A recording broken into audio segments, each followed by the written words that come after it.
chatting with me today, Brooke. So you're a health and phys ed teacher at John Septimus Road.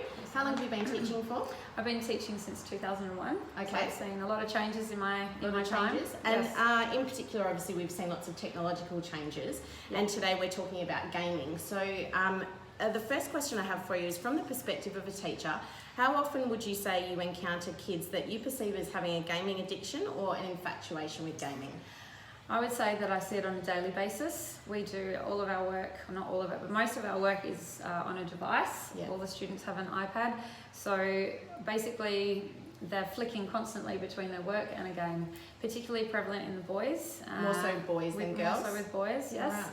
They 100% try and get in there on a game whenever they have a chance. So you're saying that they game while they're at school? They definitely game while they're at school, in the classroom. And also we've seen students doing it at recess and lunch, but our schools recently banned it. Right. So no devices at recess and lunchtime. So that's made a bit of a difference, which is great. Excellent.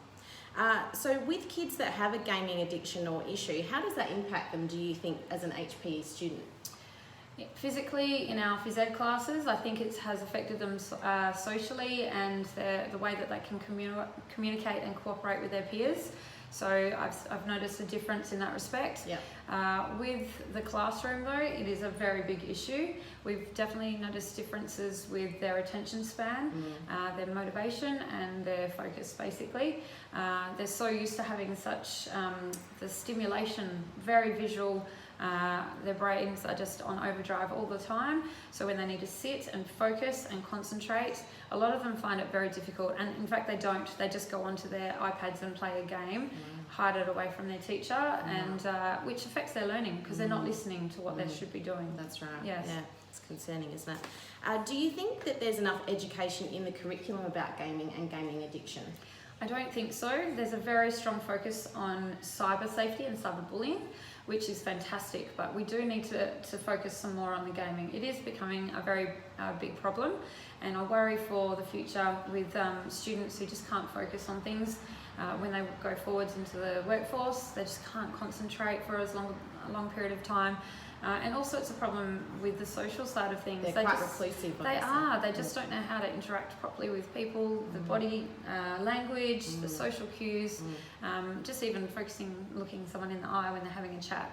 So I feel like it is going to be a growing problem, and it's something that needs to be addressed. Yeah. And following on from that, so what advice do you have for us as future HPE students? How can we help these kids that perhaps do have a gaming issue? So as a teacher, I feel like using visual learning technologies is very important because it is something that helps to gain their attention. It's very appealing to them. But I also feel like we just need to concentrate on the education of students, because if they're not aware, they don't know to make informed choices. So it definitely needs to be put into the curriculum from a younger age. I feel it's definitely a problem from a younger age, so it needs to be put into the curriculum from then, and then develop it through up to the addiction and how it's going to affect their future in terms of the workforce and relationships. Yeah. And obviously maybe education for parents as well. Education for parents, definitely. They need to know that some of these easy options to keep their kids, quiet or happy, maybe is not having a very good effect on them in the long run. That's right. And you don't want to be affecting their future relationships or how they're going to be interacting later on down the track. Exactly. Yeah. Well, thank you very much for your time, Brooke. Appreciate it. No problems.